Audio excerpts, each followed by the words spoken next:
Hello student, once again welcome to Dakshina e classroom. आज हम लोग डिस्कस करेंगे FST 15 paper number 2। I hope कि आपने ये पेपर अच्छा किया होगा। ये पेपर स्लाइडली मैं बोल सकता हूँ डिफिकल्ट है पेपर 1 से, बट इसमें भी बहुत सारे क्वेश्चन ऐसे थे जो बनाए जा सकते थे। इनऑर्गेनिक सेक्शन को थोड़ा सा इन्होंने वेटेज दिया हुआ है, थोड़े से सॉलिड स्टेट के प्रॉब्लम है, तो यहाँ पे ओवरऑल पेपर अच्छा था, पेपर करने लायक था इसमें। ठीक है, तो देखते हैं इसमें क्वेश्चन नंबर 21 जो कि आपको जो है पूछा गया है क्वालिटेटिव एनालिसिस का एक अच्छा प्रॉब्लम। होता क्या है, क्वालिटेटिव एनालिसिस का एक वेल नोन रिएजेंट है जिसको हम लोग फेरोसाइनाइड बोलते हैं, FeCN6 4- ये फेरोसाइनाइड है। इस फेरोसाइनाइड का जो है डिफरेंट कैटायन के टेस्ट के लिए किया जा सकता है। इवन हम लोग को याद होगा कि जब नाइट्रोजन के लिए हम लोग जो है डिटेक्ट कर रहे थे एलिमेंटल एनालिसिस, तो ये कॉम्प्लेक्स फॉर्मेशन कराए थे आयरन के साथ में, फेरिक फेरोसाइनाइड फॉर्म करके आया था। तो जो है किसके के साथ टेस्ट ये कराया जा सकता है, ये टेस्ट आप करा सकते हो फेरिक के साथ में। तो फेरिक फेरोसाइनाइड फॉर्म करके आएगा। एक बार कॉम्प्लेक्स आप बनाते जाना, देख लेना। ये पर्शियन ब्लू कलर हम लोग बोलते हैं सोल्यूशन आता है। क्या होता है पर्शियन ब्लू कलर? ये जो मोर का पंख होता है ना, उसमें आपने जो ब्लू कलर देखा होगा उसी को हम लोग पर्शियन ब्लू कलर। तो हम लोगों ने लैब में ट्राई किया था बनाने का, लेकिन जो है अनफॉर्चुनेटली वो कलर जो है एक तरीके से बन नहीं पाया था उसमें पर्शियन ब्लू कलर सोल्यूशन। ठीक है, Fe2+ की बात करें अगर सेम रिएजेंट लेते हैं तो Fe2+ इस केस में आपको जो है दे देगा व्हाइट 50। ठीक है, व्हाइट 50 फॉर्म करके दे देगा। उसी तरीके से कॉपर 2+ की मैं बात करूं तो ये बना देगा chocolate brown, C for copper, C for chocolate brown. ठीक है, चॉकलेट ब्राउन कलर जो है सोल्यूशन दे देगा। उसके अलावा Zn2+ के लिए किया जाता है। आई थिंक इसमें व्हाइट 50 आता है। एक बार जस्ट आप इसको क्रॉस चेक कर लेना कि Zn2+ के साथ में क्या रिएक्शन होगा। ठीक है, ये आप एक बार जस्ट क्रॉस चेक कर लेना। अब बात करें इसमें अदर जो, ये तो यही मेन रिएक्शन है, ये मेजर रिएजेंट है तो कई कैटायन को डिटेक्ट करने के लिए यूज किया जा सकता है for the confirmatory test of this cation Fe3+, Fe2+, copper 2+, Zn2+। ठीक है, उसके अलावा इसका भी कई जगहों पे हम लोग रिएक्शन देखते हैं। ये तो जो है फेरोसाइनाइड हो गया, ये फेरिक साइनाइड है, CN6 3- देख पा रहे हो, आयरन +2 ऑक्सीडेशन स्टेट में यहाँ पे, और यहाँ पे आयरन +3 ऑक्सीडेशन स्टेट में। तो यहाँ पे भी कुछ एक केस देखते हैं आयरन 2+ के साथ में। इसका रिएक्शन आप देखना क्या होता है। बेसिकली जो इसमें रिएक्शन हुआ है ना, फर्स्ट वाला रिएक्शन सिमिलर रिएक्शन होता है। कैसे? तो ये करता क्या है कि एक इलेक्ट्रॉन लूज करके ये फेरिक में कन्वर्ट हो जाता है, और ये इलेक्ट्रॉन कहां जाता है? ये इलेक्ट्रॉन इसके पास जाता है। तो ये क्या करता है, ये इलेक्ट्रॉन फेरिक को फेरस में कन्वर्ट कर देता है। तो फाइनली प्रोडक्ट क्या बन के आता है? वंस अगेन फेरिक फेरोसाइनाइड ही बन के आता है। क्या मैंने फिर से कॉम्प्लेक्स में बता दूं कि फेरिक जो है फेरिक फेरोसाइनाइड है क्या? ये कॉम्प्लेक्स है जिसका हम लोग पर्शियन ब्लू कलर देख पाते हैं। ठीक है, तो होगा क्या कि ये Fe2+ Fe3+ में कन्वर्ट करेगा, एक इलेक्ट्रॉन लूज करेगा, ये कॉम्प्लेक्स उसको एक्सेप्ट करेगा और कन्वर्ट हो जाएगा फेरिक से फेरस में। तो एक तरीके से देख सकते हैं दोनों चेंज हुआ, Fe2+ से Fe3+ में कन्वर्ट हुआ, और ये वाला जो Fe3+ है ये Fe2+ में कन्वर्ट हो गया। तो यहां से ये जो है क्या देखोगे आप, once again Persian blue colour solution देखोगे, पर्शियन ब्लू कलर सोल्यूशन इसमें भी ऑब्जर्व किया जाएगा। ठीक है, पर्शियन ब्लू कलर। उसके अलावा कॉपर 2+ भी इस पार्टिकुलर जो है, अगर कॉपर 2+ की बात करें तो यहाँ पे भी आपको जो है सिमिलर वे से रिएक्शन देगा। इसको ऑक्सीडाइज किया करेगा और रिड्यूस करके जो है फेरिक में कन्वर्ट, फेरस में कन्वर्ट कर देता है। तो यहाँ पे भी आपको जो है चॉकलेट ब्राउन कलर का ही सोल्यूशन देखने को मिलेगा, या ब्राउन कलर आप मेंशन कर सकते हो।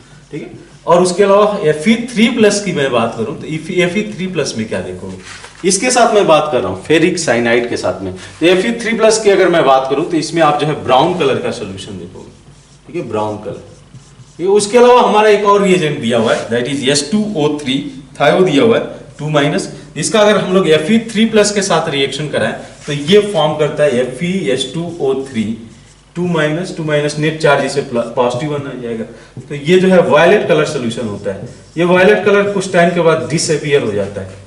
मैं चाहता हूं कि आप एक बार जो है इस पे देखो कि Y violet colour solution, violet colour will disappear slowly. क्यों डिसअपीयर होगा, एक बार उसके रीजन के लिए जा सकते हो, बट एक बार ट्राई करना है। तो ये रिएक्शन, ये बहुत ही इंपॉर्टेंट क्वालिटेटिव एनालिसिस का रिएजेंट है जो कि आपको कॉपर 2+ के लिए भी जो है डिटेक्ट करने में हेल्प करेगा, Fe2+ को या Zn2+ को या Fe3+ को। एक बार इसको आप क्रॉस चेक कर लेना कि this colour will be white 50 और नॉट, Zn2+ के साथ आई एम करेक्ट और नॉट, एक बार जस्ट चेक कर लेना।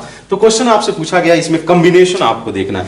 तो ए का थर्ड के साथ कॉम्बिनेशन दिया है, कॉपर 2+ का किसके साथ में, थर्ड के साथ में, यानी कि फेरिक साइनाइड के साथ में। और in that case what we will observe, अगर इसको रिएक्शन कराया जाता है तो अगर हम लोग ऑब्जर्व करेंगे तो जो है blue colour chocolate brown colour. तो यहाँ पे देखो ए का थर्ड जो है, ए का थर्ड दिया हुआ है, अगर कंसीडर किया जाए थर्ड के साथ कनेक्ट कर सकते हो या सेकंड के, फर्स्ट के साथ तो नहीं होगा, तो हम लोग ए ऑप्शन हटा सकते हैं, ए ऑप्शन तो हमारा आंसर नहीं होने वाला। ठीक है, बी की बात करते हैं। बी में क्या दिया हुआ है, बी के केस में ऑप्शन में, बी ऑप्शन में ए को थर्ड के साथ कनेक्ट किया है, यानी कॉपर 2+ को, कॉपर 2+ आया हुआ है इसमें फेरिक साइनाइड के साथ में, और जेड कनेक्ट किया हुआ है, जेड यानी कि चॉकलेट ब्राउन कलर, यानी B is correct. B correct हो सकता है बशर्ते कि अदर ऑप्शन भी सेटिस्फाई करे, तो उसको भी देख लेते हैं। तो बी का फर्स्ट दिया हुआ है, बी का फर्स्ट यानी कि फेरिक को जो है रिएक्ट करा है इन्होंने थायोसल्फेट के साथ में। ठीक है, थायोसल्फेट, और थायोसल्फेट एक्स कलर दिया हुआ है, X is the violet colour which get disappear, यानी कि बी इज करेक्ट। सी की बात कर ले तो सी के केस में आपको दिया हुआ है, सी का केस देखना, ए को सेकेंड के साथ कनेक्ट किया हुआ है, कॉपर 2+ को जो है सेकेंड के साथ में, यानी कि K4FeCN6। ठीक है, सही है, K4FeCN6 कॉपर 2+, हम लोग को पता है K4FeCN6 जो है फेरोसाइनाइड के प्रेजेंस में चॉकलेट ब्राउन कलर देगा, बिल्कुल करेक्ट है। बी को सेकेंड के साथ कनेक्ट किया है, यानी कि फेरिक को सेकेंड के साथ कनेक्ट किया हुआ है, that is once again ferrocyanide, और कलर क्या दिया हुआ है, वाई दिया हुआ है, Y means blue colour, correct, मान लीजिए पर्शियन ब्लू कलर आप स्पेसिफाई कर सकते हो। देन सी को थर्ड के साथ में, सी थर्ड यानी कि फेरस दिया हुआ है, फेरस को इन्होंने कन्वर्ट रिएक्ट कराया हुआ है सी को थर्ड के साथ में, दैट इज फेरस साइनाइड, और फेरस साइनाइड से आपको जो है पर्शियन ब्लू कलर सोल्यूशन मिलेगा, Y that is also correct, यानी कि हमारा C option is correct. D की बात कर लेते हैं। डी में इन्होंने रखा हुआ है जो है फर्स्ट ऑप्शन अगर इनकरेक्ट हो जाता है तो we can neglect that one.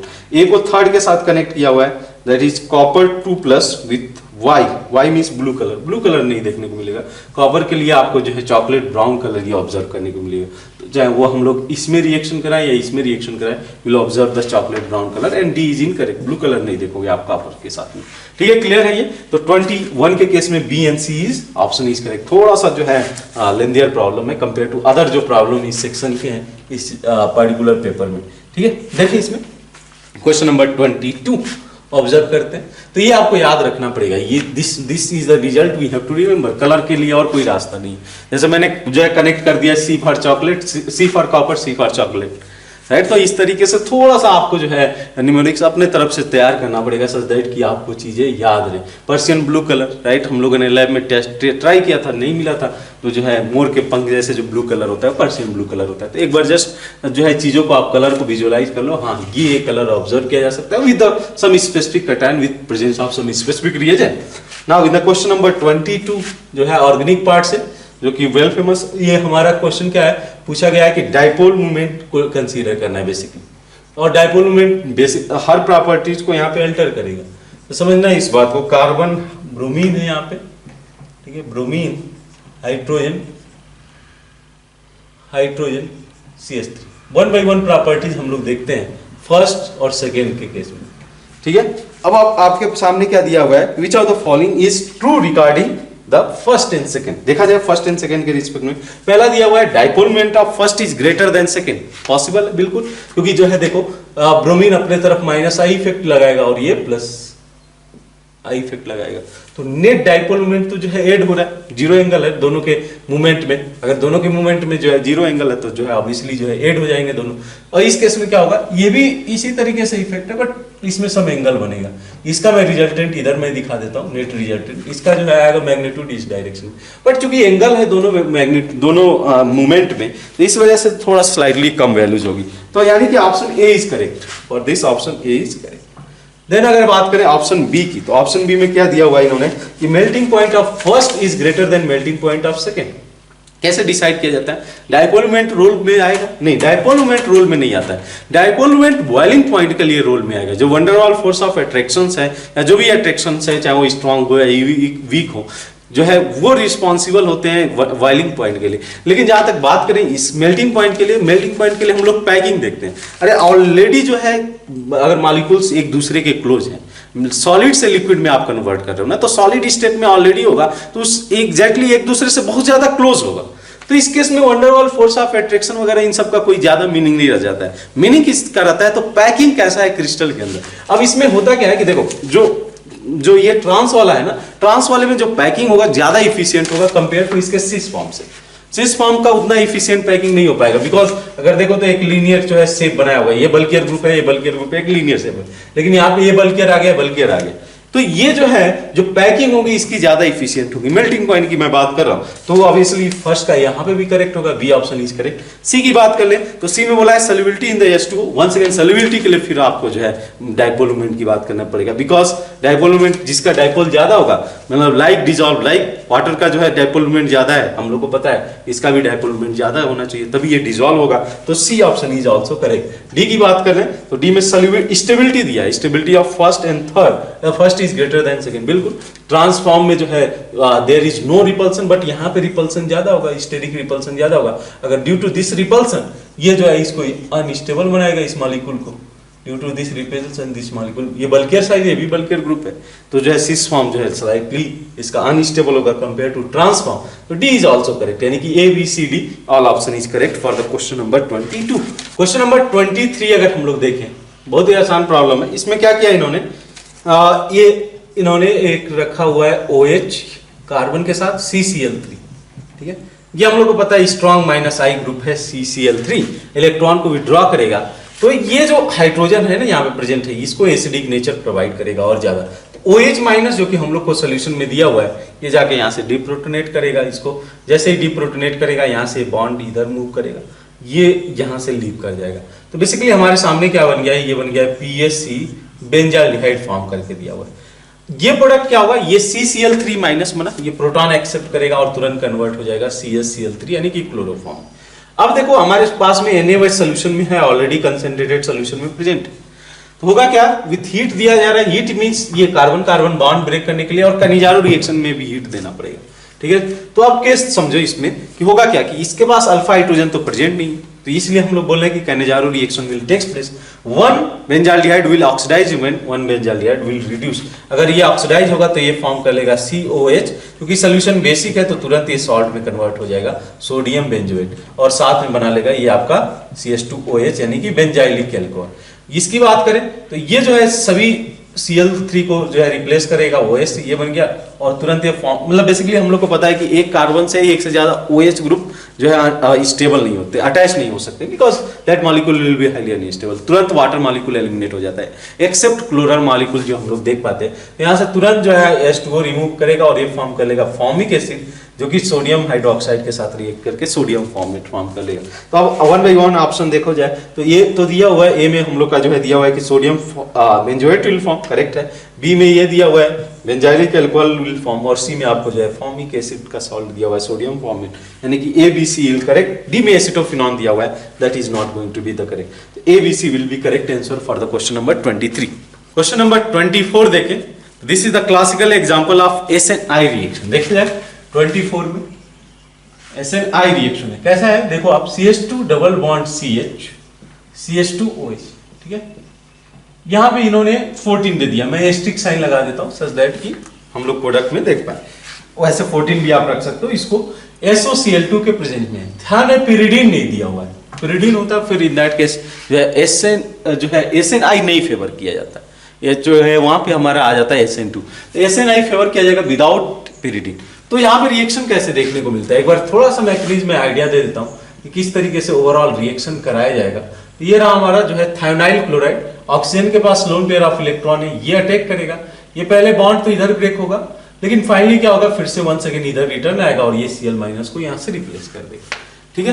तो ये रहा SOCl2 का केस। अब देखो बेसिकली क्या होगा कि यहाँ पे प्रोडक्ट मैं बना देता हूँ, क्या बन के आ रहा है, CH2 double bond CH CH2OH, ठीक है, यहां से सल्फर जुड़ा हुआ है, सल्फर ऑक्सीजन, यहां से Cl, एक Cl- निकल गया, एक Cl- निकल गया, यहां से पॉजिटिव चार्ज है तो ऑब्वियसली यहां से फिर से डीप्रोटोनेशन अकर होगा और कुछ ये स्टेट में कन्वर्ट हो गया। इतना स्टेज समझ में आता है। इसके बाद बेसिक कहानी है, एक्चुअली इसके बाद होता है SNI। बोलने का मीनिंग क्या है कि internal nucleophilic substitution, internal SNI इसमें reaction takes place, SNI means internal nucleophilic substitution, ठीक है।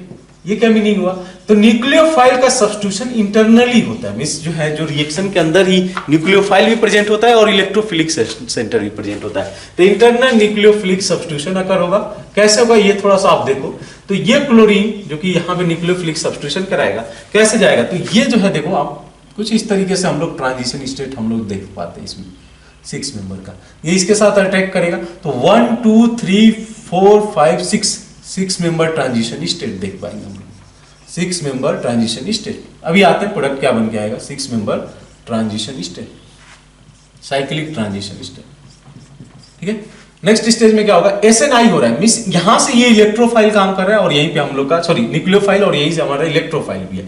तो आगे के रिएक्शन में भी ऐसे ही देखते हो, जो SNI रिएक्शन होता है इसी तरीके से होता है। भले वहां पे 6 मेंबर साइक्लिक ट्रांजिशन ना बने, 6 मेंबर साइक्लिक ट्रांजिशन नहीं बनेगा, बट यहां पे चूंकि ये डबल बॉन्ड आ गया तो इस वजह से 6 मेंबर साइक्लिक ट्रांजिशन बन रहा है। क्या होगा इन दैट केस, ये इधर बॉन्ड शिफ्ट करेगा, यहां डबल बॉन्ड को आप इधर शिफ्ट करोगे। ठीक है, यहां से ये बॉन्ड ब्रेक हो जाएगा। आपको क्या प्रोडक्ट मिल जाएगा, क्लियरली आप जो है देख सकते हो कि आपके पास प्रोडक्ट आ गया SO2 तो बाहर आ जाएगा -SO2। ठीक है, साथ में आपको दिख जाएगा CH3, CH2 के साथ यहाँ पे Cl जुड़ा हुआ है जो हम लोग का एस्ट्रिक कार्बन था। यहाँ से CH double bond isotopic carbon बोल दो, आइसोटॉपिक कार्बन था, ये प्रोडक्ट फॉर्म करके दे देगा। तो कौन सा इसमें ऑप्शन देख लो, which option is correct in this case. एस जो है 14 के साथ में क्लोरीन जोड़ा होना चाहिए, 14 कार्बन के साथ, बी ऑप्शन इज करेक्ट। ठीक है, सही जा रहा है। ये SNI रिएक्शन है। 2-3 पॉइंट इसमें ध्यान में रखना पड़ेगा आपको। ये SOCl2 without pyridine SNI reaction को फेवर करता है, जिसके नेम है इंटरनल न्यूक्लियोफिलिक सब्स्टिट्यूशन। तो विद इन अ रिएक्शन जो है, विद इन एक तरीके से मैं बोलूं मॉलिक्यूल जब ये बॉन्ड फॉर्म कर जाएगा तो विद इन अ मॉलिक्यूल एक न्यूक्लियोफाइल भी है और इलेक्ट्रोफिलिक भी सेंटर है। तो ये आपस में रिएक्शन होता है, इसलिए इसको बोला जाता है इंटरनल न्यूक्लियोफिलिक सब्स्टिट्यूशन। ठीक है, अगर पिरिडीन दे दिया जाता है तो वहां पे इंटरनल SNI की जगह SN2 प्रीफर किया जाता है। एक बार आप उस रिएक्शन को भी देख लो, वहां पे जो है क्लियरली मेंशन किया गया है कि पिरिडीन के प्रेजेंस में SOCl2 का क्या बिहेवियर होता है, विदाउट पिरिडीन किस तरीके से रिएक्शन में जाता है। तो विदाउट पिरिडीन ये फेवर करेगा SNI को। ठीक है, एक बार आप मैंगनीज और ज्यादा डिटेल देख लेना क्या हो जाएगा। 25 की बात करते हैं। 25 भी आपका केमिकल काइनेटिक्स का प्रॉब्लम है। क्या दिया हुआ है, A3B में कन्वर्ट हो रहा है। सॉल्व करते हैं हम लोग इसको। A3B में कन्वर्ट हो रहा है। It is a first order reaction if A is a strong monoprotic acid. ये मोनोप्रोटिक एसिड है, मोनोप्रोटिक। और इसके बारे में क्या इंफॉर्मेशन दिया है, this is the diprotic acid, diprotic acid. ठीक है, चलिए बैलेंस करते हैं इसको। मान लीजिए इनिशियली आपने A लिया और ये 0, ये यहां से A-X गया, ये कितना बनाएगा, 3X बनाएगा। याद रहे ये डाइप्रोटिक एसिड है, क्योंकि इसको न्यूट्रलाइजेशन के थ्रू हम लोग जो है पता करना चाह रहे हैं कि जो है करस्पॉन्डिंग जो K है, आई थिंक क्या पूछा है इन्होंने, पूछा है half life time of the reaction, half life time आपको निकालना है। तो अप्रोच जाएगा, सिंपल सा केस है। देखो आप, तो मैं क्या लिख सकता हूं, जो वॉल्यूम होगा इनिशियली, क्योंकि ये मोनोप्रोटिक एसिड है, तो मैं क्या लिख सकता हूं, इनिशियली जो वॉल्यूम चाहिए होगा VI में लिख दूं, VI जो मतलब न्यूट्रलाइजेशन के लिए चाहिए होगा। The reaction kinetic study by using the standard solution of NaOH required to neutralize reaction mixture at different state of time when initially we had to take some concentration of A concentration हम लोगों ने दिया हुआ। अब समझो कि जो NaOH का वॉल्यूम रिक्वायर्ड होगा वो किसके प्रोपोर्शनल होगा, A के, बिकॉज ये तो मोनोप्रोटिक एसिड है। एट एनी टाइम T पे हम लोग देखते हैं कितना वॉल्यूम रिक्वायर्ड होगा फॉर द न्यूट्रलाइजेशन पर्पज के लिए। तो ये रहा डाइप्रोटिक एसिड। यहाँ पे बचा, ये तो मोनोप्रोटिक एसिड है, इतनी तो बात समझ में आती है। तो A-X जितना एसिड है उतना हम लोग को बेस चाहिए होगा। तो जो है इसलिए मैं बेस, इसको मैं वॉल्यूम निकालना चाह रहा हूँ बेस का। ठीक है, बेस का जो वॉल्यूम होगा वो चाहिए, कितना चाहिए होगा। अच्छा, ये डाइप्रोटिक एसिड है, तो जो है डाइप्रोटिक एसिड में क्या होगा, हम लोग को चाहिए होगा इसका डबल, यानी कि 6X हो जाएगा। सही है, तो ये हम लोग को दे देगा एक तरीके से वैल्यू, ये हो जाएगा A+5X।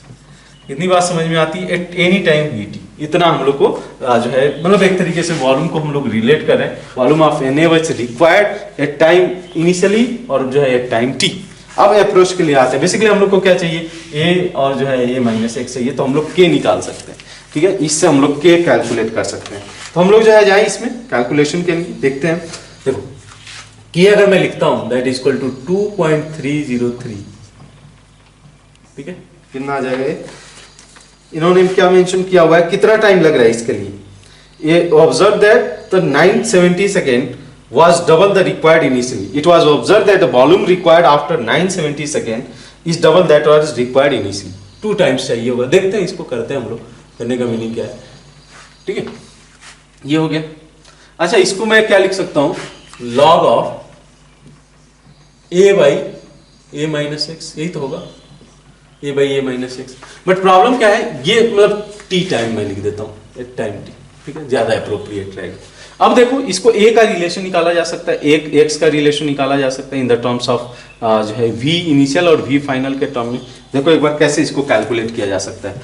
तो हमारे पास जो है वी इनिशियल दिया हुआ है, ठीक है, वी इनिशियल दिया हुआ है, हम लोग को बेसिकली आई चाहिए होगा। तो आई को मैं क्या लिख सकता हूँ, इसको मैं लिख सकता हूँ वी टी माइनस, देखना ध्यान से, V T minus V initial, दोनों को माइनस में कर रहा हूँ, या जो है एक तरीके से बाद में डिवाइड ही करना है तो के कांस्टेंट लेके आप सॉल्व कर सकते हो। तो V T minus V initial that will give how much, that will be 5x, ठीक है 5x। तो x की वैल्यू आ जाएगी x, क्योंकि हम लोग एक वेरिएबल निकालना चाह रहे हैं यहां से, V T minus V initial by 5, ठीक है। अब इसमें रखते हैं हम लोग, सब्स्टिट्यूट करते हैं इसको a, तो और जो है हमारा जो है ये किसके प्रोपोर्शनल है, वी आई के। तो इसमें अगर मैं रखता हूं तो ये रिलेशन कुछ ऐसे आएगा 2.303 t log of a that is vi divide by vt minus vi।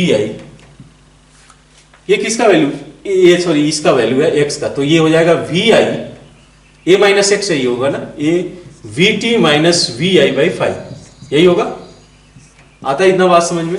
तो 2.303 divide by t log of, इसको मैं सॉल्व करूं तो 5vi हो जाएगा, और तो ये हो जाएगा 6vi माइनस वीटी, यही होगा 6vi माइनस वीटी। ये रिलेशन आपके सामने आ जाएगा। a माइनस एक्स निकाला ना, x की वैल्यू आया vt minus vi divide by 5x, vt minus vi divide by 5, ये हो जाएगा। अब क्या दिया हुआ इन्होंने कंडीशन, बोला है कि जो वॉल्यूम है इनिशियली जो रिक्वायर्ड है, फाइनली जो रिक्वायर्ड है वो डबल है किसके, इनिशियली वॉल्यूम के। तो जो है volume after 970 second was double that of required initially, तो Vt is double of 2V। तो यहां से K वैल्यू आ जाएगा that is equal to 2.303 divide by T that is 970 second हम लोग को चाहिए, लॉग ऑफ Vt में रख सकता हूं, यहाँ पे इनका रिलेशन रखा जा सकता है। तो अगर मैं Vt को डिवाइड कर दूं तो ये आ जाएगा, अगर Vi बाई Vt कर देते हैं, Vi बाई Vt कर दें तो Vi बाई Vt 1/2 हो जाएगा, या Vt बाई Vi कर दो आप, Vt बाई Vi कर दो, ज्यादा अप्रोप्रिएट होगा। 6 माइनस Vt बाई Vi कितना हो जाएगा, Vt बाई Vi 2 हो जाएगा, तो 6 माइनस 2 हो जाएगा, यानी कि लॉग ऑफ 5/4। ये के दे देगा, t हाफ इजिली आप निकाल सकते हो कितना आएगा, के जैसे ही कैलकुलेट कर दो। आई थिंक लॉग की वैल्यू देना चाहिए, इन्होंने वैल्यू दिया नहीं है, बट आप फाइनली कैलकुलेट करोगे t half will be 3010 second, this will be correct answer. और इन्होंने ऑप्शन दिया है क्या ऐसा कुछ जो है, हाँ बिल्कुल सी ऑप्शन इज करेक्ट, देख लो सी ऑप्शन इज करेक्ट, एक बार कैलकुलेट कर लेना तभी सही रहेगा। Question number 25 C option will be correct. 26 में भी कुछ करने के लिए हमारे लिए बहुत कुछ नहीं है। 26 में थ्योरेटिकल प्रॉब्लम है, क्या बोला गया है कि which of the following is true about the salt bridge, ठीक है, सॉल्ट ब्रिज के बारे में जो है पूछा गया है। पहला ऑप्शन दिया है it does not participate in the chemically in the reaction, सही बात है, ये पार्टिसिपेट नहीं करता है। कैसे इसको बनाया जाता है एक बार आप वो भी देख लेना। तो salt bridge does not participate in the chemical reaction, that is given, chemically जो है रिएक्शन में नहीं जाता, सेल रिएक्शन में, ये इज करेक्ट। बी में ensure mixing of the two electrolyte, नहीं, इसका मिक्सिंग से कुछ लेना देना नहीं है, तो B is incorrect, B is not correct. C की बात कर ले तो ionic mobility of cation and anion of the salt in the salt bridge must be same. The ionic mobility of the cation and anion of the salt in the salt bridge must be same.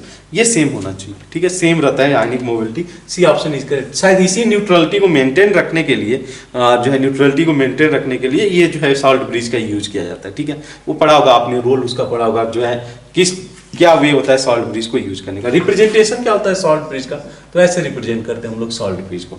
अब जो है question last option क्या दिया है, in IUPAC notation it is not written if electrolyte is same in both half cell having equal concentration. हाँ, उसको लिखने की जरूरत नहीं है ना, दोनों सेल में सेम जो है इलेक्ट्रोलाइट है विद द सेम कंसंट्रेशन के साथ में, तो हम लोग जो है ब्रिज हेड को तो इस एलिमिनेट कर सकते हैं ना, उसको लिखाने की जरूरत नहीं है। तो डी इज ऑल्सो जो है हम लोग का करेक्ट हो जाएगा। तो A C D option is correct, ठीक है। और भी देखते चले, 27 में भी करने के लिए बहुत कुछ नहीं है। 27 में भी थ्योरेटिकल प्रॉब्लम है। बोला गया कि which of the following overlapping can be of two types, इधर सिग्मा पाई हो सकता है, सिग्मा पाई भी बना सकता है, और पाई सिग्मा भी बना सकता है, और सिग्मा डेल्टा भी बना सकता है। डेल्टा पाई कब बनता है, जब डी ऑर्बिटल का ओवरलैपिंग होता है साइड बाई साइड, ठीक है।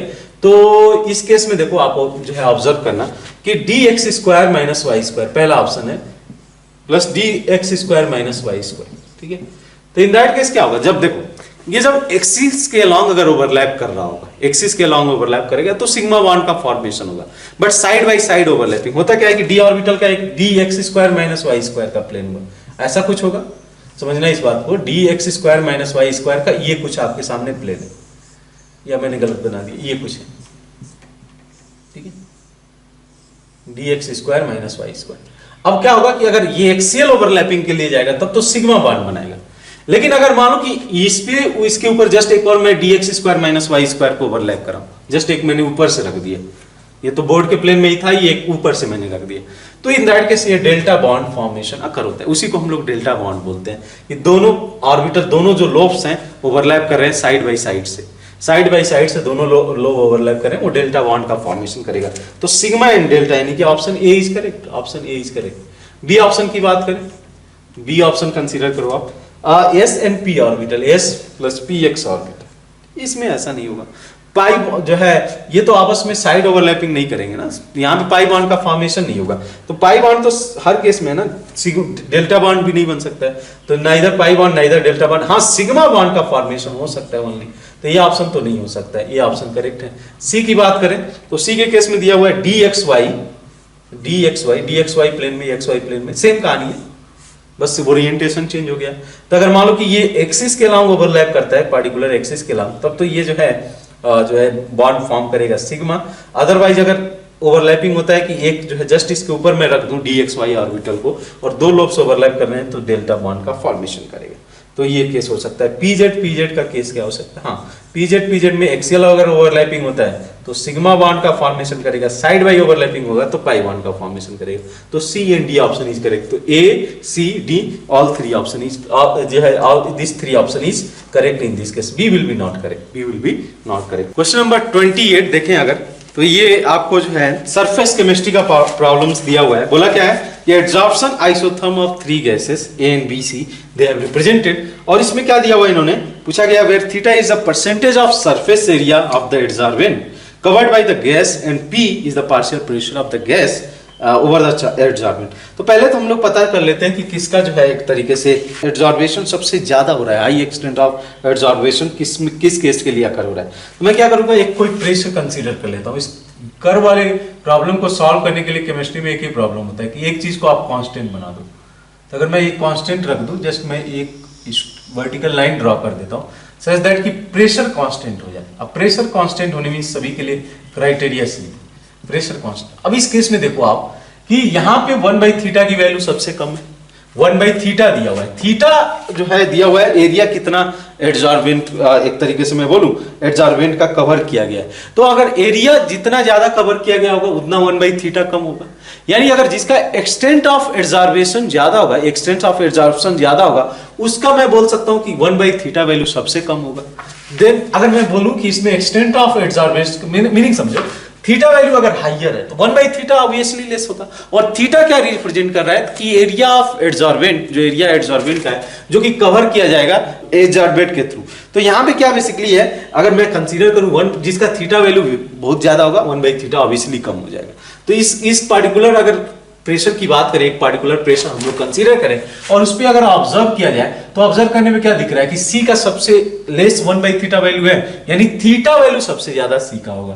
तो सी का सबसे ज्यादा एक्सटेंट ऑफ एड्सॉर्प्शन होगा on the surface, then B, then followed by A. तो पहले तो इसी ऑप्शन को देख लेते हैं। At any finite value of pressure, at any finite, वही मैंने फाइनाइट वैल्यू लिया है, A show the highest extent of जो है एड्सॉर्प्शन, गलत है that is at any finite pressure, second option देखो आप, in any finite value of pressure C show the greater extent, highest extent of adsorption, बिल्कुल correct है।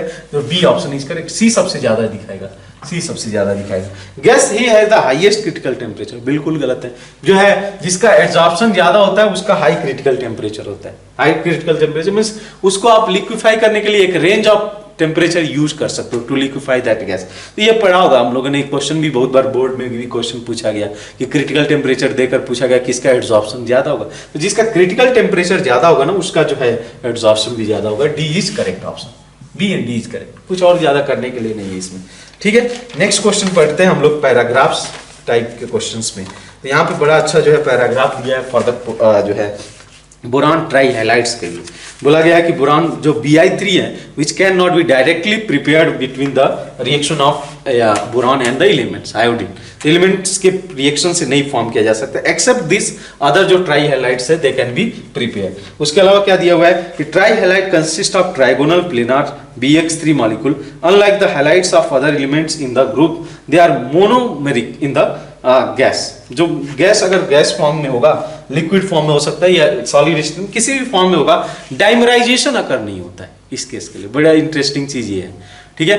हम लोग देखते हैं सबसे बड़ी बात ये है, देखो आप, मैं एक चीज मैं बताना चाह रहा हूं आपको, BH3 डाइमराइज होके जो है ये बना लेता है B2H6। अच्छा ऐसा क्या होता है कि BF3 डाइमराइज हो नहीं हो रहा है, BCl3 डाइमराइज नहीं हो रहा है, या जो भी आप ले रहे हो Bi3 वगैरह डाइमराइज नहीं हो रहे हैं, BBr3 ये डाइमराइज क्यों नहीं हो रहे? बिकॉज इसमें बैक बॉन्डिंग ऑलरेडी इसको जो है मतलब बगल वाले से जो है मिल गया। इसको बेसिकली डाइमराइज होने के पीछे रीजन क्या होता है ये तो समझ में आता है कि इसका 6 इलेक्ट्रॉन का होना, वैकेंट p ऑर्बिटल का होना।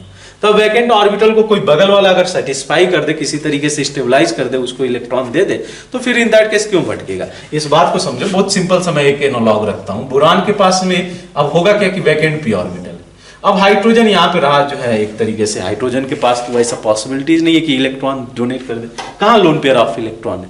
तो अब लोन पेयर ऑफ इलेक्ट्रॉन नहीं है इसमें, तो डाइमराइजेशन अकर कर और कोई ऑप्शन नहीं है। अगर घर में पैसा नहीं होगा तो क्या करोगे आप? बाहर जाके कहीं से जो है शुरू कर दोगे, कोई बिजनेस शुरू करोगे। अब घर में ही माल पड़े हो, मैं पैसे पड़े हो, तो फिर क्यों जो है भटकोगे रास्ते में? यहाँ पे भी कहानी ऐसे ही रहती है। BF3 या जो भी आप केस ले लो, ये क्या करेगा, बैक बॉन्डिंग इसको मिल जाएगा। इसके भले जो है पड़ोसी के पास में वो मिल गया, उसको बगल वाले के पास में मिल गया कि हाँ चलो जो है इसके पास पैसे हैं, अब जो है जरूरत नहीं है कि कहीं और जो है भटकने की। ये भटकता है, क्या करता है, दूसरे वाले के साथ यूज कर लेता है बॉन्डिंग और डाइमराइज होता है। इसमें डाइमराइजेशन हम लोग नहीं देखते हैं। The reason behind that is the purely back bonding of the lone pair of electron, p-pi back bonding जिसको बोलते हैं, ठीक है। तो इंटरेस्टिंग चीज है इसमें भी ये चीज। Boron tri halide of Lewis acid, they form Lewis complexes with like adduct form कर लेते हैं इस तरीके से जब ये रिएक्ट करते हैं NH3 या कोई भी लेविस एसिड के साथ में, ठीक है। इसके पास लोन पेयर ऑफ इलेक्ट्रॉन है, इसको डोनेट करना चाहेगा, तो ये फॉर्म कर लेंगे एक एडक्ट टाइप का BF3 NH3, इस टाइप का एडक्ट फॉर्म कर लेते हैं, ठीक है। तो ये formation of adduct takes place, ठीक है। तो बात करें इसमें नेक्स्ट जो है ऑप्शन का, ठीक है। तो बोला गया कि इसको हाइड्रोलिसिस करने पे ये बोरिक एसिड फॉर्म करेगा। अब बात करते हैं क्वेश्चन नंबर 29 पे आते हैं। ये तो पूरे पैराग्राफ की कहानी थी। क्वेश्चन नंबर 29 में दिया है कि which of the correct about the hydrolysis of BX3। BX3 के लिए कौन सा करेक्ट होगा? All BX3 undergo hydrolysis to produce BOH3 and HX। Boric acid नहीं, ऐसा नहीं होता। बोरिक एसिड सभी नहीं फॉर्म कर सकते हैं एक्सेप्ट BF3। अदर तो फॉर्म करेंगे, अदर बोरिक एसिड को फॉर्म करेंगे H3BO3 को, बट BF3 के साथ कुछ और कहानी जुड़ी हुई है। क्या होता है, ये वाटर के साथ रिएक्शन तो देता है, ऐसा नहीं है रिएक्शन नहीं देगा, बट यहाँ पे कुछ इस तरीके से कॉम्प्लेक्स फॉर्म कर लेता है। ये जाके अटैक करेगा, H+ लूज करेगा और ये कॉम्प्लेक्स का फॉर्मेशन हो जाएगा। इस केस के लिए BF3OH का केस, ठीक है। यहाँ पे निगेटिव चार्ज आप दिखा सकते हो। फर्दर मींस इसमें फर्दर रिएक्शन हम लोग नहीं देखते। इसमें क्या होता है कि 1 by 1 जो है 3 वाटर मॉलिक्यूल रिएक्ट करते जाता है, वहां से HCl रिमूव होते जाता है, यहाँ से HF नहीं निकल सकता है। HF मॉलिक्यूल बोरान और फ्लोरीन का बॉन्ड बहुत स्ट्रॉन्गर होता है, तो HF अगर मैं निकालूं यहाँ से वो पॉसिबल नहीं है। अदर के केस में HF निकाल सकते हो, ये पॉसिबल नहीं है। अदर जैसे मतलब HX निकाल सकते हो, BCl3 के साथ रिएक्शन कराएंगे तो ये फॉर्म कर लेगा BCl3, समझना इस बात को, Cl3 और यहाँ पे OH2, ठीक है, ये फॉर्म कर लेगा। यहाँ से क्या होगा, एक H यहाँ से Cl निकल आएगा, HCl रिमूव हो जाएगा। तो यहाँ पे बेसिकली क्या हो जाएगा, एक क्लोरीन को आपने OH से रिप्लेस कर दिया, 1 सेकेंड सेम कहानी होगी। तो ये प्रोसेस चलता रहेगा और जो है इसको फाइनली H3BO3 में कन्वर्ट कर देगा। तो अदर के केस में सही है, क्योंकि जो है HCl को निकाला जा सकता है, बोरान और क्लोरीन का उतना स्ट्रॉन्गर बॉन्ड नहीं होगा, लेकिन यहाँ पे जो है बोरान और फ्लोरीन का स्ट्रॉन्गर बॉन्ड होगा, और जो है उसको जो है अगर ब्रेक करना चाह रहे हैं तो थोड़ा सा डिफिकल्ट होगा। तो ये केस में अदरवाइज हीट करोगे तो शायद मिल जाए, केस ऐसा भी मिल जाए कि आपको H3BO3 फॉर्म करके दे दे, बट नॉर्मल कंडीशन पे वो ये फॉर्म नहीं करने वाला, जो है H3BO3 नहीं फॉर्म करेगा। तो BF3 does not undergo complete hydrolysis due to formation of this complex. तो option B is, I think for the question number 29 option B is correct. Other option को भी एक बार चेक कर लें because this is multiple correct question. तो ये तो इनकरेक्ट है। सी की बात करें, BBr3 does not undergo hydrolysis at all because it can not form, नहीं, ये तो BBr3 will go except BF3, all will go in hydrolysis except BF3। All of above are correct. That is also incorrect. So B is only correct option in this case. Question number 30 देख लेते हैं। ये भी try highlight से related ही problem दिया हुआ है। बोला क्या है कि which of the following is the correct for the particular cases. देखो आप वन बाई वन ऑप्शन देखो। तो बोरान का इसको फॉर्म किया इसके साथ में OCS3। बोला गया है कि it is much weaker acid than, it is much weaker acid than किससे किससे, तो ये दिया हुआ है BBr3। वीकर एसिड होगा BBr3। ऐसा क्यों? सही है क्या? पहले तो ये बताओ। हाँ सही है। क्यों सही है? देखो आप, ऑक्सीजन के पास लोन पेयर ऑफ इलेक्ट्रॉन है, ये बैक बॉन्डिंग देगा। ब्रोमीन के पास लोन पेयर ऑफ इलेक्ट्रॉन है, ये भी बैक बॉन्डिंग में जाएगा। ठीक है। अब बैक बॉन्डिंग से होता क्या है कि इसका जो लेविस एसिड स्ट्रेंथ मतलब एक तरीके से डिक्रीज हो जाता है। बैक बॉन्डिंग जितने एक्सटेंट तक होगा, ग्रेटर एक्सटेंट तक जो एसिडिक स्ट्रेंथ है बहुत एक्सटेंट तक डिक्रीज हो जाएगा। तो कहानी यही जुड़ी रहती है कि जो जितना ज्यादा एक्सटेंट ऑफ बैक बॉन्डिंग उतना ही वीक लेविस एसिड। ठीक है। तो अब जब देखते हो आप BF3 या BCl3 यही ऑर्डर फॉलो करता है, BCl3 या BBr3 ये ऑर्डर फॉलो करते हैं। बिकॉज होता क्या है कि बैक बॉन्डिंग की वजह से जितने एक्सटेंट तक बैक बॉन्डिंग उतना ही उसका जो एसिडिक स्ट्रेंथ है लेस हो जाता है। यहाँ भी कहानी वैसे ही जुड़ी हुई है। ऑक्सीजन का जो लोन पेयर है वो 2p ऑर्बिटल में है और इसको जाना भी 2p में। इसका इसमें किस में लाइज कर रहा है? 2p में नहीं है, 4p में है ये इलेक्ट्रॉन, और 4p में 2p में जाना चाह रहा है। लेन देन तो बराबर वालों में होती है, लेन देन तो हमेशा बराबर वाले में होगी। बड़ा वाला आदमी थोड़े जो है लेन देन करेगा। घर जो है शादी उसको करना होगा, घर वाला मतलब लड़की का तो जो है अंबानी तो तुम्हारे घर पे आके शादी नहीं कराएगा, किसी के जो है अपने बराबर वाले के साथ में देखेगा। यही कहानी इसके साथ जुड़ी हुई है कि बोरान का जो लोन पेयर है 4p में, तो ये इजीली डोनेट कर सकता है बट उतना इजीली नहीं कर, बहुत लेस एक्सटेंट तक डोनेशन जाएगा। तो यहाँ पे केस कुछ ऐसे ही है। यहाँ पे बैक बॉन्डिंग ज्यादा है, यहाँ पे बैक बॉन्डिंग कम है, जिसकी वजह से अगर एसिडिक स्ट्रेंथ की बात करें तो इसका ज्यादा है, इसका एसिडिक स्ट्रेंथ कम है। तो ये ऑर्डर हम लोग का जाएगा। 30 के केस में आप देख लो कि weaker acid than option A is correct. और अदर ऑप्शन भी देख सकते हैं कि BOS3 behave as a triprotic acid, ये बिल्कुल गलत है। ठीक है। देखते लग रहा है कि हाँ S+ जो है निकलना चाहिए बट होता नहीं है, जैसा दिखता है वैसा होता नहीं है। ठीक है। यहाँ होता क्या है basically boric acid hydrogen bonding में इन्वॉल्व होता है, इंटरमॉलिक्यूलर हाइड्रोजन बॉन्डिंग में।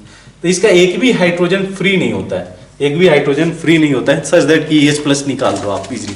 तो बोरिक एसिड प्रोटिक एसिड की तरह काम ही नहीं करता है, ये काम करता है लेविस एसिड की तरह। बिकॉज इसके पास 6 इलेक्ट्रॉन है तो ये इलेक्ट्रॉन एक्सेप्ट कर सकता है, बट प्रोटिक एसिड नहीं काम करता है। बहुत बार जेई ने क्वेश्चन इसको पूछा है, बी इज इनकरेक्ट। देन इसको उन्होंने कॉन्जुगेट बेस भी बना रखा है H+ को निकाल के, गलत है। That is not going to be our conjugate base in this case. BF3 does not react with ether. क्यों नहीं रिएक्ट करेगा भाई? रिएक्ट करना चाहिए जब इसके पास वैकेंट ऑर्बिटल।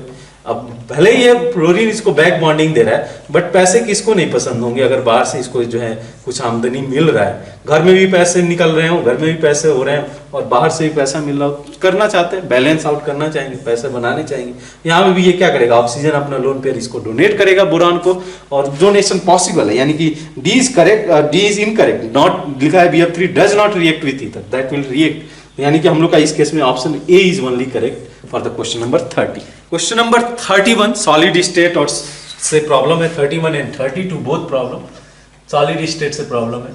क्या क्वेश्चन इन्होंने दिया हुआ है? बोला गया कि the structure of unit cell of perovskite, मुझे एग्जैक्टली इसका प्रोनाउंसिएशन नहीं आता है बट एनी हाउ नाम में क्या रखा हुआ है। बोला गया कि जिसमें और इसमें जो ओरिएंटेशन है ग्रुप का या पोजीशनिंग है वो देख लेते हैं। 3 जो है इसमें है सॉल्ट का लैंथनम है, मैग्नीज है एंड ऑक्सीजन है। जो है एट ईच कॉर्नर, मैग्नीज को हम लोगों ने कॉर्नर पे पोजीशनिंग किया है, ऑक्साइड को एट एवरी एज सेंटर पे और लैंथनम बॉडी सेंटर लिया हुआ है। तो ठीक है, इस केसेस के लिए आप पहला 31 क्वेश्चन देखिए। एक बार मैं आपको विजुअलाइज कराना चाहूंगा एक्चुअल में इसका सॉलिड क्रिस्टल कैसे दिखता है हमें। तो ये मैं बोल रहा हूँ कि जो है ये रहा कॉर्नर पे, तो कॉर्नर पे इन्होंने बोला है किसको रख रहे हैं, कॉर्नर पे इन्होंने मेंशन किया हुआ है manganese at each corner atom. इस कॉर्नर एटम पे मैग्नीज है जो है। उसके अलावा क्या दिया हुआ है इन्होंने, बोला है कि oxide at each centre at, each edge centre, ये एज है और इसका सेंटर यहाँ पे लाइज कर रहा है। तो आउट ऑफ अगर देखा जाए कितने एज है हमारे पास में, एज 12 है और 12 को आपने कितने में शेयर करना है 4 में, तो जो है 12 इंटू 1/4 3 आ जाएगा। और जो है बॉडी सेंटर पे एक जो है कैटायन आ गया जो कि हम लोगों ने लैंथनम बोला है। अब बात करते हैं, इन्होंने बोला है कि coordination number of manganese lanthanum and oxide. देखिए 1 by 1 कोऑर्डिनेशन नंबर, नियरेस्ट हम लोग को एटम देखना रहता है जो है लाइज करेगा उस पार्टिकुलर केस के लिए। तो मैग्नीज की बात करें, मैग्नीज कहाँ लिया है, कॉर्नर पे।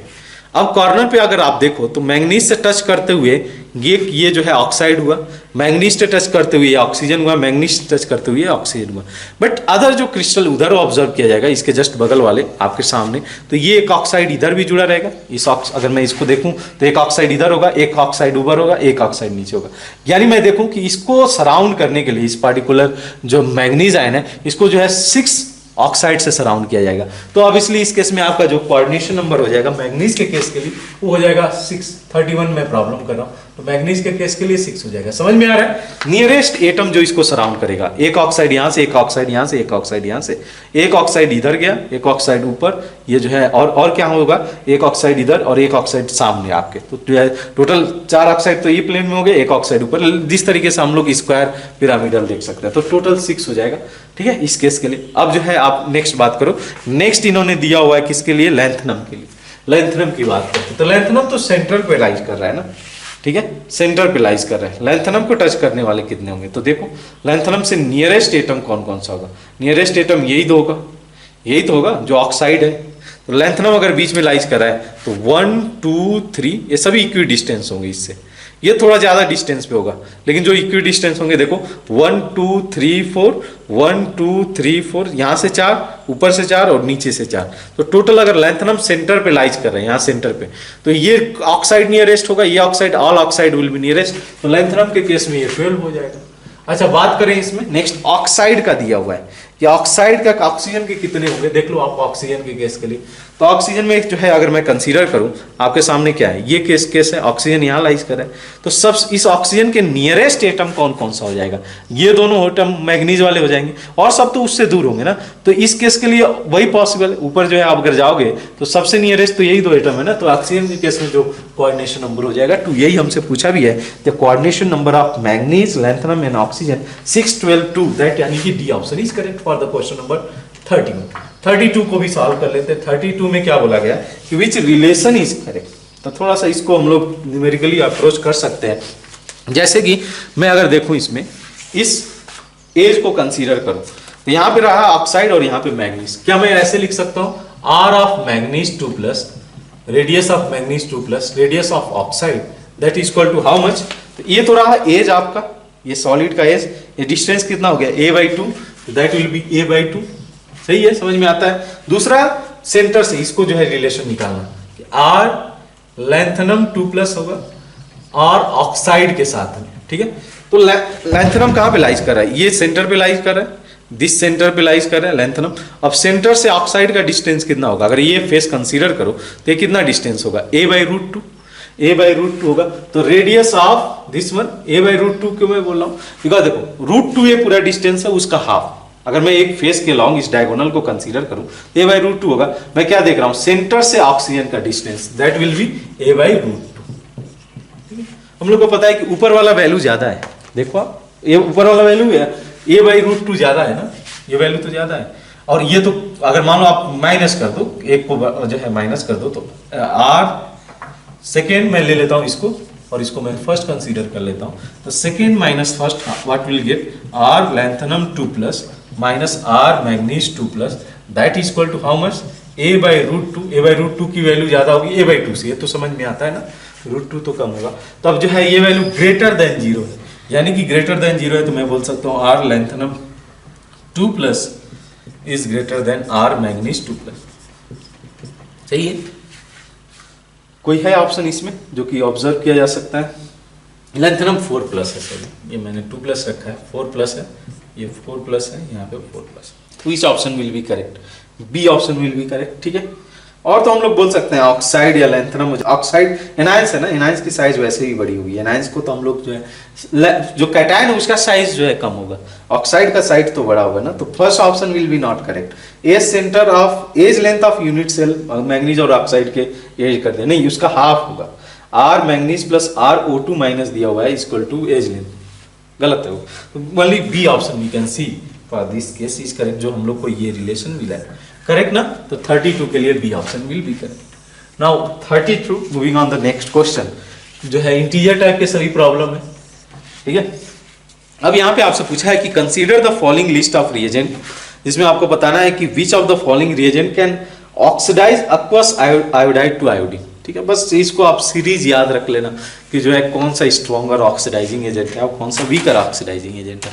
ऑक्सीडाइजिंग एजेंट के सीरीज के लिए आप न्यूमोनिक्स बना सकते हो, देख लेना। आप जो है मुझे पर्सनली मैसेज कर देना न्यूमोनिक्स के लिए, इसको कैसे याद रखना मैं यहाँ पे अभी मेंशन नहीं करूंगा।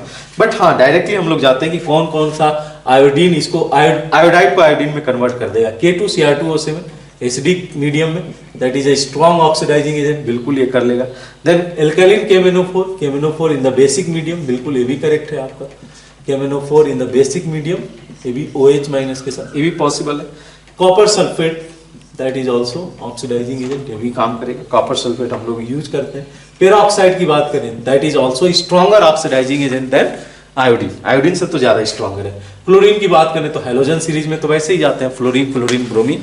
Ozone is a stronger oxidising agent, शायद फ्लोरीन के बाद ही इसका नंबर है, ठीक है, फ्लोरीन के बाद ओजोन का नंबर आ जाएगा। तो एक बार सीरीज देख लेना।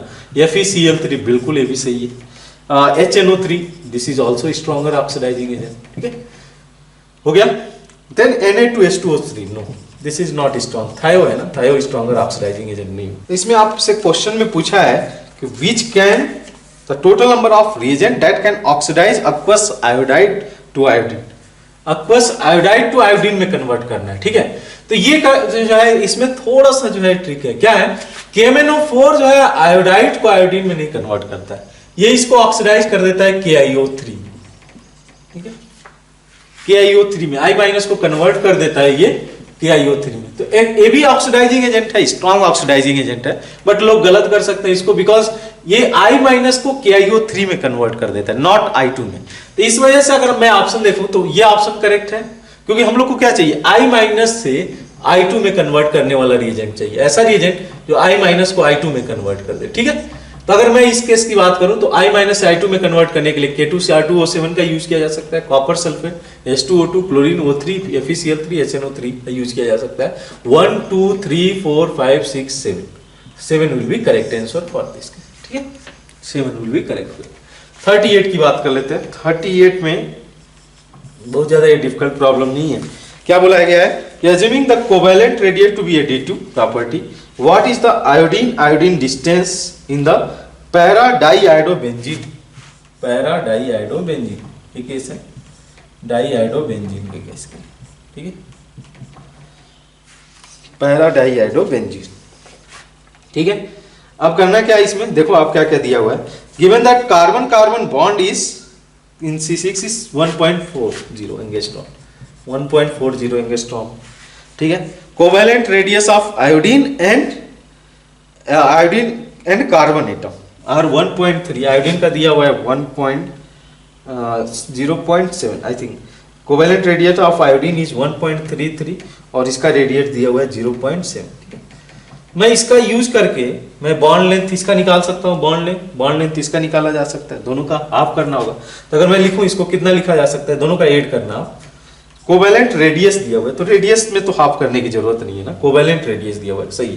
तो 1.33 इंटू 0 प्लस 0.77 ये हो जाएगा आई थिंक 7 प्लस 2.2 यहां से हो गया और ये 2.2 हो गया। अब मुझे ये डिस्टेंस निकालना है, ये कितना डिस्टेंस होगा, तो ये 1.4 है, 1.4 है, 1.4 है। ये एंगल पता है आपको 60 डिग्री, तो 1.4 का 60 डिग्री ले लो, cos 60, तो 1.4 इंटू cos 60 कितना हो जाएगा 1/2, 0.7 प्लस 0.7, यानी कि देखो टोटल कितना मुझे डिस्टेंस निकल के आएगा आयोडीन का 2 प्लस 2, ये तो दोनों आयोडीन बॉन्ड का हो गया। 1.4 का हाफ, 1.4 का हाफ दोनों, यानी कि 1.4 प्लस 1/1.4, टोटल में ये 1.4 तो वैसे ही काउंट किया जाएगा ना।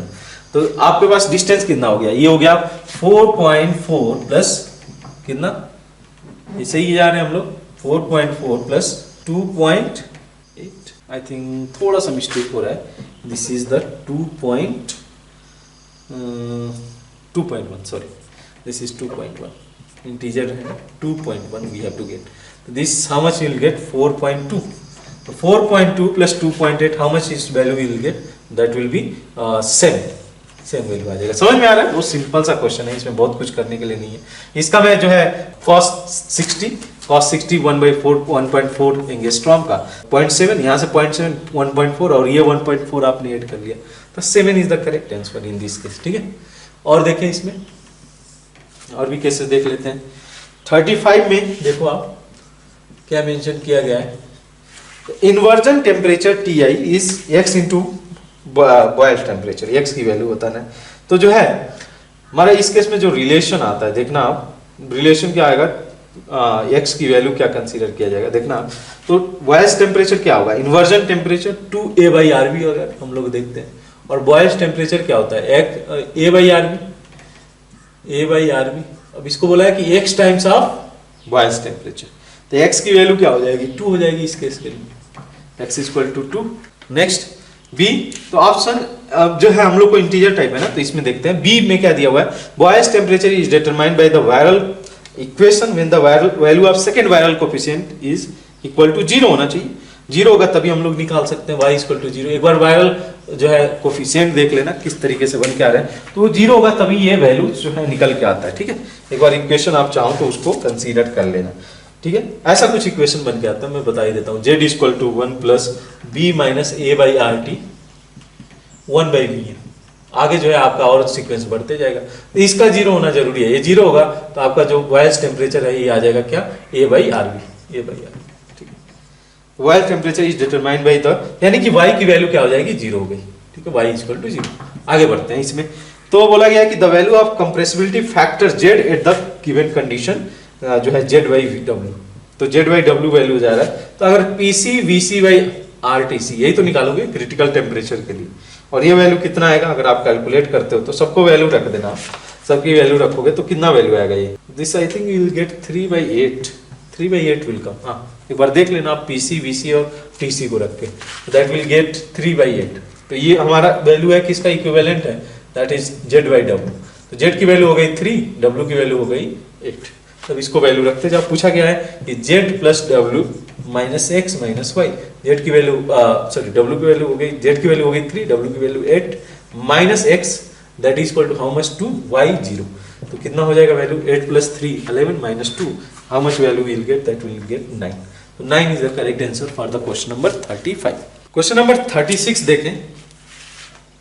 36 में क्या दिया है इन्होंने मेंशन किया 2 moles of an ideal gas, 2 moles of an ideal gas off unknown heat capacity. तो इस तरीके से इन्होंने पिस्टन फिटेड, इसका जरूरत नहीं होना चाहिए। 300 केल्विन इसका जो टेम्परेचर है that is 300 kelvin. The piston has the mass on the top, is supply a constant pressure. The piston is then brought into the contact with the thermostat. Heat flows into the system causing the gas to both expand and change the temperature. After the temperature has equilibrated, the work done by the gas on the surrounding is found to be 3.3। Work किया जा रहा है system से surrounding पे, तो मैं इसको लिख सकता हूँ -3.32। सिंपल सा केस है। अब जो है after the temperature has equilibrated, the work done by the gas on the surrounding was found to be 3.32। also 14.94 kilojoule of heat flows into system, यानी Q की वैल्यू आपको दिया हुआ है इन्होंने, Q is equal to 14.94 kilojoule.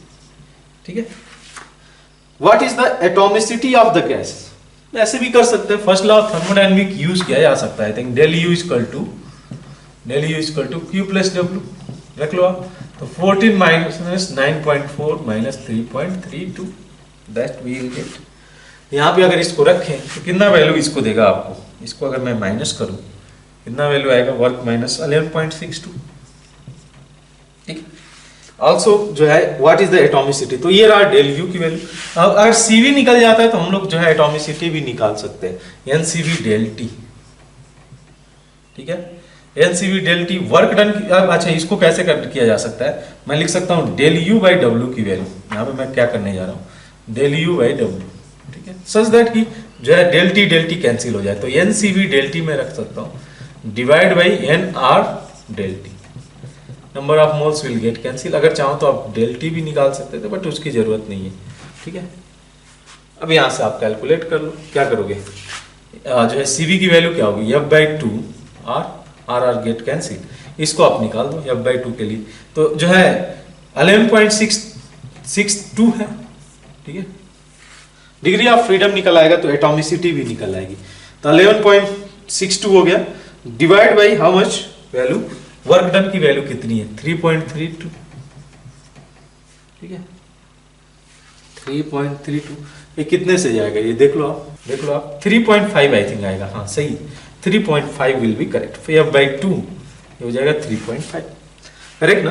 तो degree of freedom क्या हो जाएगा 3.5 into 2 that is equal to 7 और 7 डिग्री ऑफ फ्रीडम के लिए एटॉमिसिटी कितना होगा गैस का that will B 3 I think they have given the 7 इन्होंने डिग्री ऑफ फ्रीडम को मेंशन किया है शायद, but what will be the atomicity of gas that will be the 3 will be correct answer for this case.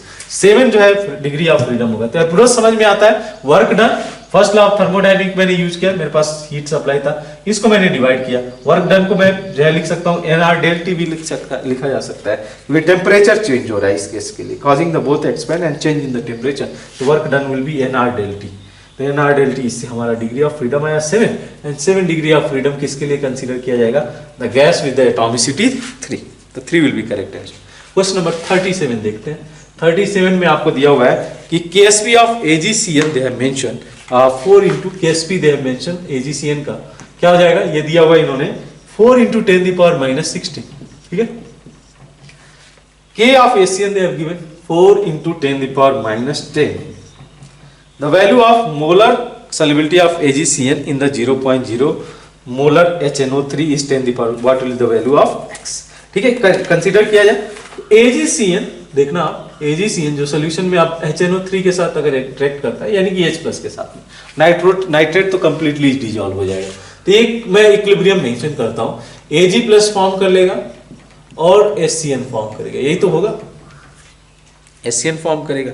अब इसको observe करना आप कैसे लिखा जा सकता है, इसको कैसे मैं कंसीडर करूं, तो ये जो है AgCN के लिए कुछ तो मेंशन नहीं किया है, 0.1 मोलर ये लिया हुआ 0.1 मोलर, ये तो सॉलिड स्टेट में, वैसे भी इसकी एक्टिविटी को काउंट नहीं करना।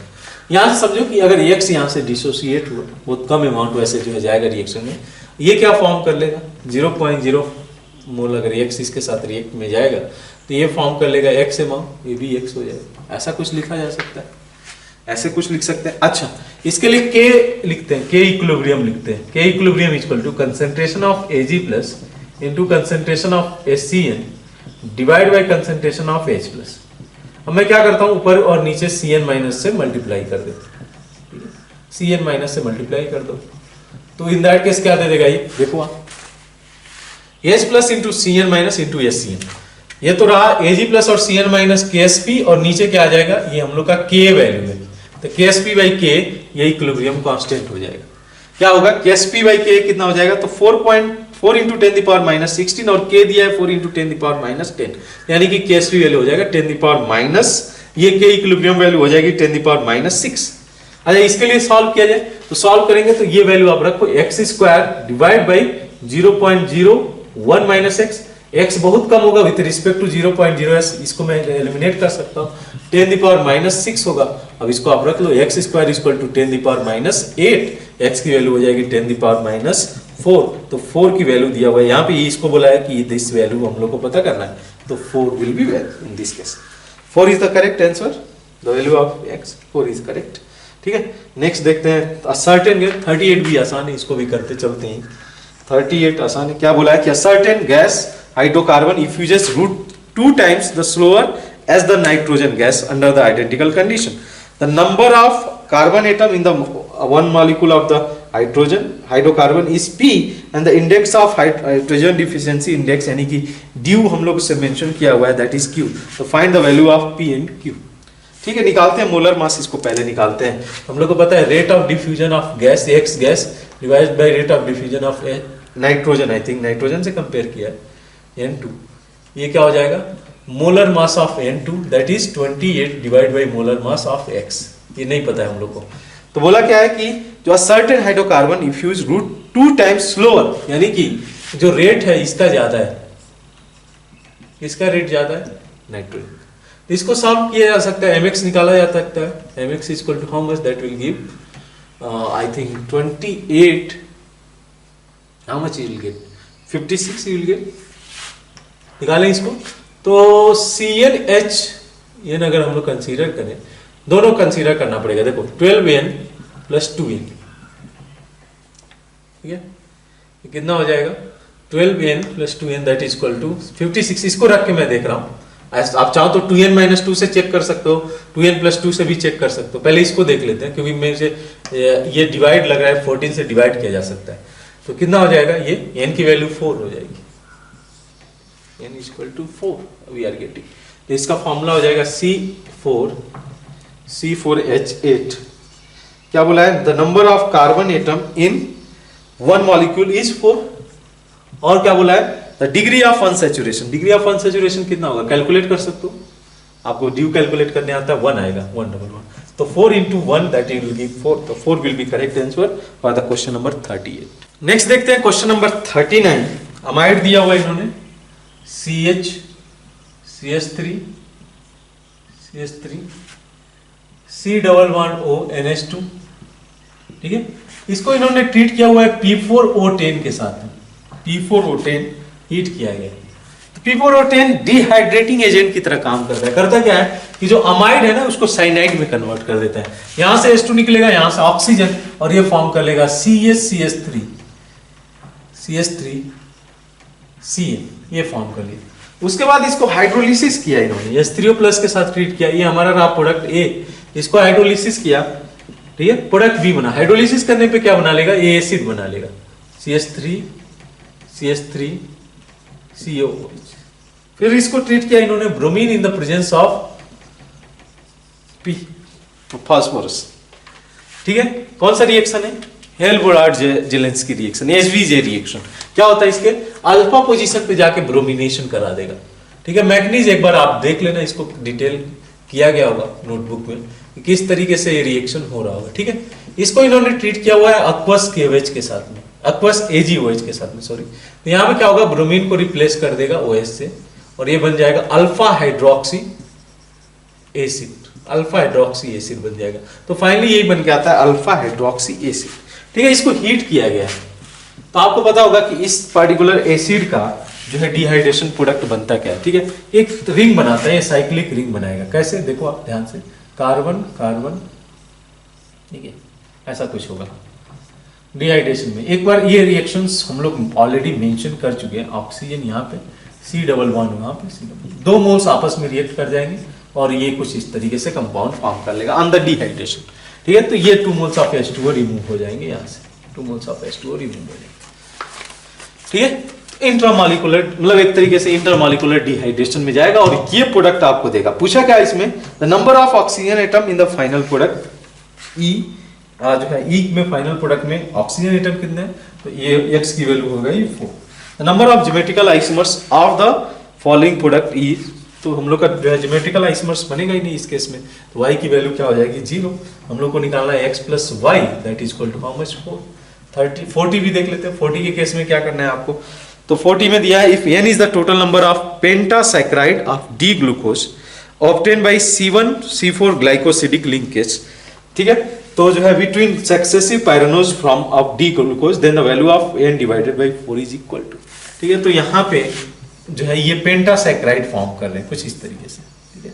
यहाँ पे ओरिएंटेशन होगा CH2OH H OH H, एक बार देख लेना इसका ओरिएंटेशन आप OH H H। यहाँ पे इन्होंने बोला गया कि डी ग्लूकोज है, ये नहीं बोला है कि अल्फा या बीटा कौन सा ग्लूकोज है। तो होगा क्या कि इसके अलावा दोनों पॉसिबिलिटीज है, अगर OH अप रखा जाए तो अल्फा डी ग्लूकोज हो जाएगा, नीचे रखा जाए तो बीटा डी ग्लूकोज हो जाएगा। दोनों पॉसिबिलिटीज है ना, तो लिंकेज इधर से भी जा सकता है, नीचे से भी जा सकता है। अब देखो आप 5 रिंग बना रहे हो, जैसे यहाँ पे मैं ग्लूकोज मॉलिक्यूल रखा, यहाँ पे ग्लूकोज मॉलिक्यूल रखा, इनके बीच में ग्लाइकोसिडिक लिंकेज है, ठीक है, इनके बीच में ग्लाइकोसिडिक लिंकेज है। फिर नेक्स्ट ग्लाइकोसिडिक 1 2 3 4 और इसके बीच में ग्लाइकोसिडिक लिंकेज है, ठीक है। तो यहाँ पे पॉसिबिलिटीज है अल्फा और बीटा का, समझ में आती है बात। यहाँ पे जो लिंकेज होगा मतलब इस पोजीशन पे अल्फा बीटा जा सकता है, इस पोजीशन की भी बात करें तो अल्फा बीटा हो सकता है, ठीक है। इसकी बात करें तो यहाँ पे भी अल्फा बीटा जो है लिंकेज हो सकता है, इसके कारण के साथ अल्फा बीटा और यहाँ पे भी अल्फा बीटा, ठीक है, ये केस है। तो 2 पॉसिबिलिटीज हैं और कितने के लिए, हर जो है 5 है हमारे पास में, तो 2 पावर 5, क्यों मैं बोल रहा हूँ 2 पॉसिबिलिटीज हर केस के लिए लोगे ना, alpha beta alpha beta alpha beta. तो 2 into 5 ये आपको दे देगा 32। बोला है कि इसको आपको डिवाइड करना है 4 से, how much you will gate, divide कर दो 4 से, this much you will gate 8 will be correct answer और द क्वेश्चन नंबर 40। समझ में आ रहा है? मतलब इस कार्बन के अलॉन्ग जो ओरिएंटेशन है अल्फा और बीटा दोनों की पॉसिबिलिटीज है, क्योंकि इन्होंने मेंशन नहीं किया कि अल्फा हो सकता है या बीटा हो सकता है। तो अल्फा बीटा अगर आप कंसीडर करोगे तो 2 पॉसिबिलिटी, अल्फा बीटा इसके लिए कंसीडर करोगे तो 2 पॉसिबिलिटीज, अल्फा बीटा इसके लिए कंसीडर करोगे तो 2 पॉसिबिलिटी। इसी तरीके से आपके सामने जो है देखने को मिलेगा। तो 40 के केस में आपका 8 इज द करेक्ट आंसर। ठीक है, तो ये रहा हमारा जो है पेपर नंबर 2। आई होप कि आपने सही से इसको पेपर को किया होगा। ठीक है, प्रैक्टिस करो, अच्छे प्रॉब्लम है इसके। ठीक है, धीरे धीरे जो है हम लोग क्लोज, अभी तो जो है प्रेडिक्टिव नहीं है बट क्लोज ही समझ लो कि आप जो है जेईई एडवांस या जेईई मेंस के पेपर के तरफ आ रहे हो। तो हमारा उसी हिसाब से प्रैक्टिस भी होना चाहिए, चीज़ों को रिवाइज करते जाओ। सफिशिएंट टाइम मिल गया, जितना केमिस्ट्री को मिलना चाहिए उससे कई गुना आपको टाइम मिल गया, 3 गुना टाइम मिल गया। जनरली लोग जो लास्ट मंथ स्पेसिफाई करके रखते हैं कि इस केमिस्ट्री वाले जो इनऑर्गेनिक पोर्शंस है या ऑर्गेनिक केमिस्ट्री के जो रिएक्शंस है उसको रिवाइज किया जाएगा। तो आपके पास मोर देन सफिशिएंट टाइम मिला, सच दैट कि आप जो है जो गैप था या कोई भी गैप क्रिएट हो गया होगा या चीज़ें नहीं समझ में आई होगी उसको आप क्लियरली जो है देख सकते हो, समझ सकते हो। ठीक है, तो आप उसी हिसाब से मेहनत करते रहो। मिलते हैं नेक्स्ट FST के लिए जो है, तब तक के लिए आप अच्छे से रहो, स्वस्थ रहो। Thank you.